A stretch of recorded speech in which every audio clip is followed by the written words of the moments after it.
রুমের ভেতরে প্রবেশ করে দেখে আব্দুল্লাহ ইবনে হুযাফা নামাজের মধ্যে লিপ্ত আছে। আব্দুল্লাহ ইবনে হুযাফা কখনো সাজদার হালতের মধ্যে আছে, কখনো রুকুর হালতের মধ্যে আছে। এক পর্যায়ে যুবতী চিন্তা করলেন, নিজে নিজেই ভাবতেছে, মনে হয় আব্দুল্লাহ ইবনে হুযাফা আমি যে রুমের ভেতরে ঢুকছি টের পায় নাই। এই জন্য যুবতী অপেক্ষায় অপেক্ষমান। এক পর্যায়ে আব্দুল্লাহ ইবনে হুযাফা রাদিয়াল্লাহু তাআলা আনহু যখন সালাম ফিরালেন ডান দিকে, আসসালামু আলাইকুম ওয়া রাহমাতুল্লাহ, আবার যখন বাম দিকে সালাম ফিরালেন, আসসালামু আলাইকুম ওয়া রাহমাতুল্লাহ, এমনি যুবতী ঝংকার বাজায় উঠছে, লাফ দিয়ে উঠছে আব্দুল্লাহ ইবনে হুযাফার দৃষ্টি আকর্ষণ করার জন্যে। কিন্তু না না না, আব্দুল্লাহ ইবনে হুযাফার দিকে তাকায় দেখে আবার আব্দুল্লাহ ইবনে হুযাফা নতুন করে নামাজের তাকবীর বলে নিয়ত করে আল্লাহু আকবার বলে নামাজের মধ্যে দাঁড়ায় গেছেন। জোরে জোরে বলে আল্লাহু আকবার। ইয়া মালিকার রুম লাউ আতাইতানি মা তামলিকু ওয়া মা আমলিকুল আরব। ও রুমের সম্রাট, তুমি তো মাত্র একটা ভূখণ্ডের মালিক, খালি তোমার এই ভূখণ্ড না, তোমার এই সাম্রাজ্য না। ওয়ামা আমলিকুল আরব, তুমি যদি আরব জাহানেরও মালিক হয়ে যাও, শুধু আরব জাহান নয়, তুমি যদি গোটা দুনিয়ার মালিক হয়ে যাও, তোমার পারস্য সাম্রাজ্য সহ, আরব সাম্রাজ্য সহ গোটা দুনিয়ারও যদি আমাদের মুসলমানদেরকে মালিক বানিয়ে দাও রে সম্রাট, এরপরও আমরা মুসলমানেরা এক মুহূর্তের জন্য ঈমান বিসর্জন দিতে রাজি না। হযরত উমর ফারুক রাদিয়াল্লাহু তাআলা আনহুর আমল। আব্দুল্লাহ ইবনে হুযাফা রাদিয়াল্লাহু তাআলা আনহুর নেতৃত্বে 17 জন তরুণ যুবক মুজাহিদকে পাঠালেন হযরত উমর পারস্য সম্রাটের সীমান্ত পাহারা দেওয়ার জন্যে। এদিকে পারস্য সম্রাট মুসলমানদের বিভিন্ন বীরত্বের কথা শুনছে, এ কথাও সম্রাটে শুনছে যে ঈমানদাররা, মুসলমানরা জীবনের জন্য ঈমান দেয় না, ঈমানের জন্য জীবন উৎসর্গ করে দেয়। কিন্তু সম্রাটের এই কথাটা বিশ্বাস হয় না। এজন্য সম্রাট তার লোকদেরকে বলে রেখেছে, তোমরা যদি সুযোগে কোনো মুসলমানকে ধরতে পারো, হত্যা না করে সরাসরি আমার দরবারে হাজির করবা, আমি এদের ঈমানটা একটু টেস্ট করতে চাই। হযরত উমর যখন আব্দুল্লাহ ইবনে হুযাফা রাদিয়াল্লাহু তাআলা আনহুর নেতৃত্বে 17 জন তরুণ যুবক মুজাহিদকে পাঠালেন পারস্য সম্রাটের সীমান্ত টহল দেওয়ার জন্যে, আল্লাহর কি মানসা, আব্দুল্লাহ ইবনে হুযাফা সহ 17 জন মুজাহিদি সম্রাটের লোকদের হাতে ধরা পড়ে গেলেন। ধরা পড়ার সাথে সাথে সম্রাটের কাছে নিয়ে যাওয়া হলো। সম্রাট জিজ্ঞেস করলেন, তোমাদের আমিরকে? সবাই দেখাইয়া দিলেন তরুণ যুবক মুজাহিদ আব্দুল্লাহ ইবনে হুযাফাকে, তিনি হলেন আমাদের আমির। এবার সম্রাট জিজ্ঞেস করে, আব্দুল্লাহ, তুমি তো বুঝতেই পারছো আমার কাছে ধরা পড়েছ নির্ঘাত মৃত্যু, তবে তোমাদের বয়স কম দেখে আমার একটু তোমাদের প্রতি দয়া লাগছে, একটু মায়া লাগছে। যদি আমার কথায় রাজি হয়ে যাও, আমার শর্তগুলো যদি তোমরা পালন করো, তাহলে এই মুহূর্তে আমি তোমাদেরকে প্রাণ ভিক্ষা দিতে প্রস্তুত। সমস্ত মুজাহিদগণ অসহায়ের মধ্যে দাঁড়িয়ে রইলেন। এক পর্যায়ে আব্দুল্লাহ ইবনে হুযাফা জিজ্ঞেস করলেন, ও সম্রাট, তোমার শর্তগুলো কি? এগুলি কি মানতে হবে? হ্যাঁ, এগুলি মানতে হবে। তাহলে বলো তোমার শর্তগুলো কি? এবার সম্রাট বলে, আব্দুল্লাহ, তোমরা যদি ইসলাম ধর্ম ছেড়ে দিয়ে আমাদের ধর্ম গ্রহণ করো, বিনিময়ে আমার সাম্রাজ্যের অর্ধেকের মালিক তোমাদেরকে বানায় দিব, নাম্বার 1। নাম্বার 2, আব্দুল্লাহ দেখো, যদি আমার কথায় রাজি হয়ে যাও, এমনি তো অর্ধেক সাম্রাজ্যের মালিক, আর আমার একটা রূপসী সুন্দরী যুবতী একটা মেয়ে আছে, এই মেয়েটাকে তোমার হাতে উঠাইয়া দিব। দেখো, যদি পরবর্তীতে আমার মেয়েকে বিবাহ করো, দেখা যাবে গোটা সাম্রাজ্যের মালিক। একটু চিন্তা করে দেখো। এই প্রস্তাব দেওয়ার পরে আব্দুল্লাহ ইবনে হুযাফা সম্রাটকে লক্ষ্য করে কি বলেছিলেন বলবো? আব্দুল্লাহ ইবনে হুযাফা রাদিয়াল্লাহু তাআলা আনহু সম্রাটকে লক্ষ্য করে বলেছিলেন, ইয়া মালিকার রুম লাউ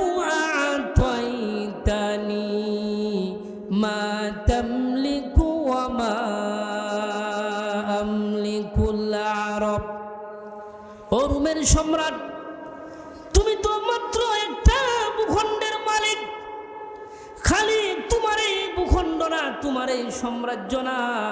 ওয়ামা আমলিকুল আরব, তুমি যদি আরব জাহানেরও মালিক হয়ে যাও, শুধু আরব জাহান নয়, তুমি যদি গোটা দুনিয়ার মালিক হয়ে যাও, তোমার পারস্য সাম্রাজ্য সহ, আরব সাম্রাজ্য সহ গোটা দুনিয়ারও যদি আমাদের মুসলমানদেরকে মালিক বানিয়ে দাও রে সম্রাট, এরপরও আমরা মুসলমানেরা এক মুহূর্তের জন্য ঈমান বিসর্জন দিতে রাজি না। এই জবাব যখন সম্রাট শুনলেন, এবার তো সম্রাট মনে মনে আশ্চর্যান্বিত হয়ে পড়লেন।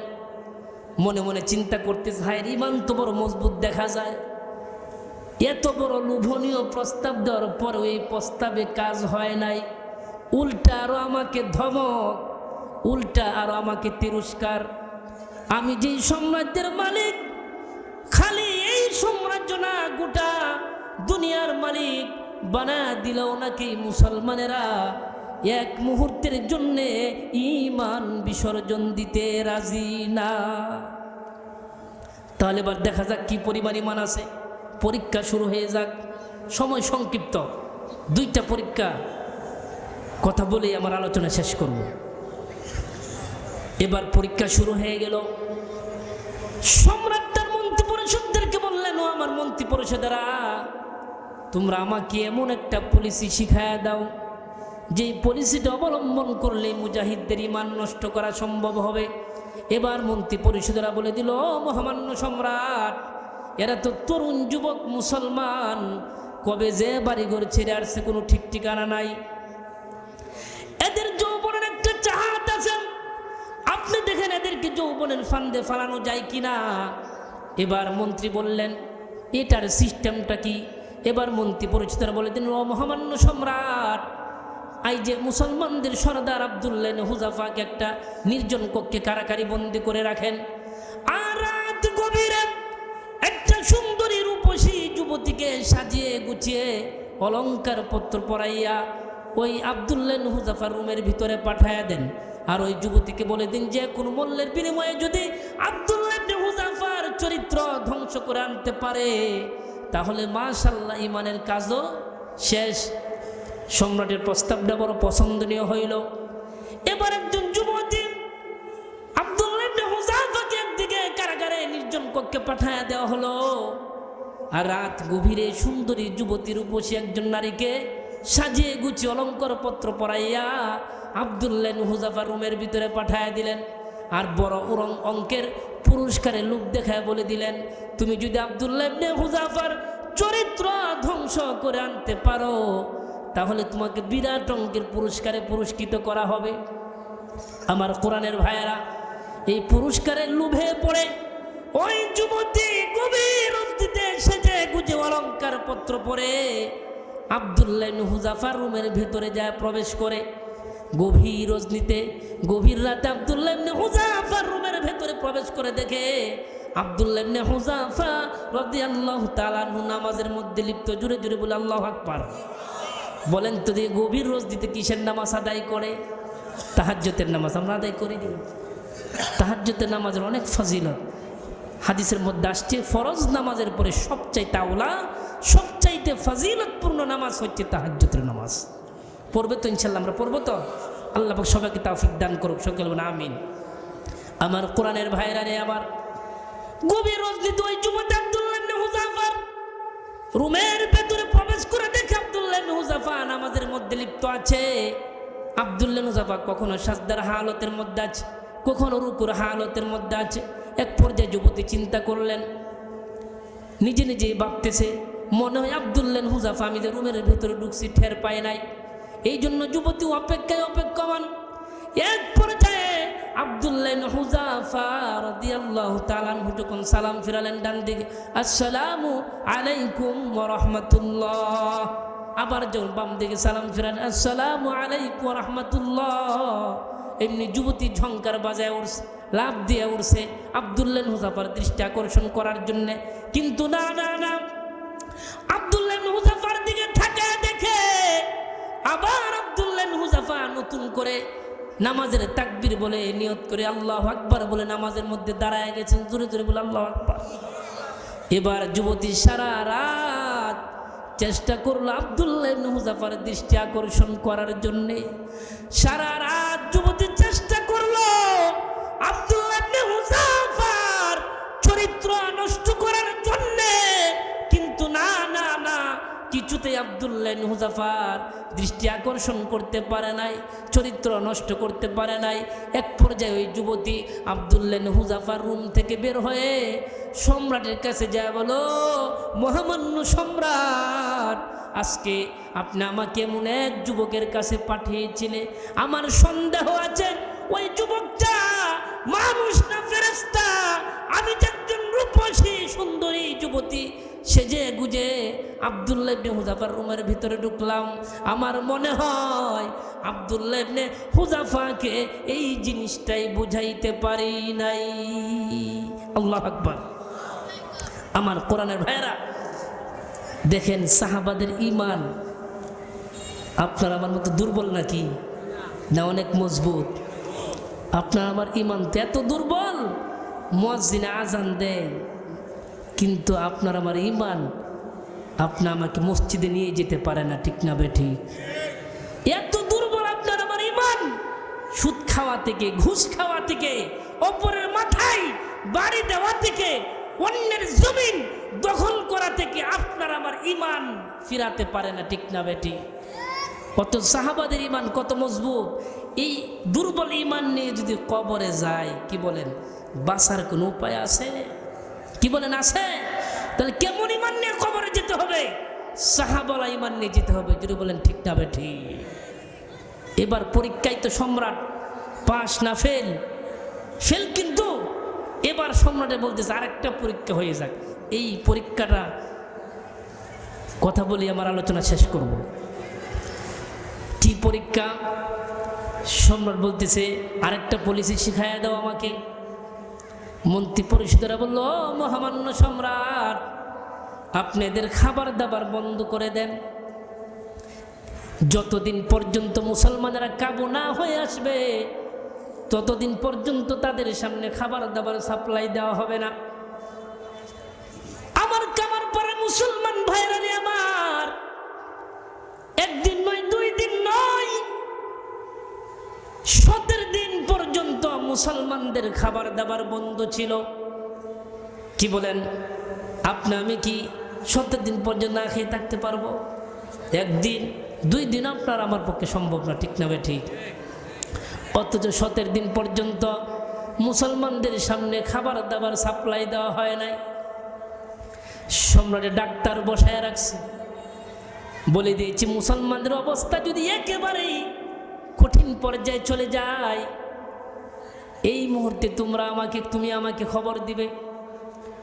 17 দিনের মাথায় মুসলমানদের এমন করুণ পরিস্থিতি দাঁড়ালো, এ পর্যায়ে এক মুসলমান আরেক মুসলমানকে বলতেছে, ভাই 17 দিন পর্যন্ত 1 ফোঁটা পানিও মুখে পড়ে নাই, 17 দিন পর্যন্ত 1 লুকমা খাবারও পেটে পড়ে নাই। এমন করুণ পরিস্থিতি মুসলমানদের মাঝে বিরাজমান। এক মুসলমান আর এক মুসলমানকে গলায় ধরে বলে, হাই রে ভাই, মনে হয় আর দুনিয়াতে বেঁচে থাকা যাবে না। এরকম করুণ পরিস্থিতি মুসলমানদের মাঝে চলতেছে। এই মুহূর্তে ডাক্তার সম্রাটের কাছে যা বলে, ও মহামান্য সম্রাট, এই মুহূর্তে যদি মুসলমানদের সামনে খাবার দাবার সাপ্লাই না দেওয়া হয়, আমার মনে হয় মুসলমানেরা আর দুনিয়াতে বেঁচে থাকতে পারবে না। এবার সম্রাট ডাক্তারকে বললেন, তার সৈনিকদেরকে বললেন, যাও যাও যাও, মুসলমানদের সামনে 2 ধরনের খাবার নিয়ে উপস্থিত হও। 2 ধরনের খাবার মুসলমানদের সামনে পরিবেশন করো। এক পাত্রের মধ্যে থাকবে মদ মিশ্রিত পানি, আর এক পাত্রের মধ্যে থাকবে শূকরের গোশত। আমার কামার পাড়ার মুসলমান ভাইরারে আমার, বলুন তো দেখি, মদ মিশ্রিত পানি আর শূকরের গোশত, এই দুটা খাবারই তো মুসলমানদের জন্য হালাল। কি কোন হালাল না হারাম? মদ মিশ্রিত পানি, শুকরের গোশত, এই দুটো খাবারই মুসলমানদের জন্য হারাম। জুড়ে বলেন ঠিক না বেঠি? সম্রাট তার লোকদেরকে বলে দিল, যাও যাও যাও, এই দুই ধরনের খাবার নিয়ে মুসলমানদের সামনে পরিবেশন করো। প্রকাশ্যে বলে দিবেন, ওই পাত্রের মধ্যে মদ মিশ্রিত পানি, ওই পাত্রের মধ্যে শুকরের গোশত, আপাতত এগুলো খেয়ে জীবন রক্ষা করো। আমরা হইলে তো মাশাআল্লাহ এই ফতুয়া দিয়া যে জীবন বাঁচানো ফরজ, পাত্র খালি করে দিতাম। ঠিক না বেটি? ঠিক? এই ফতুয়া দিতাম না আমরা, জীবন বাঁচানো ফরজ।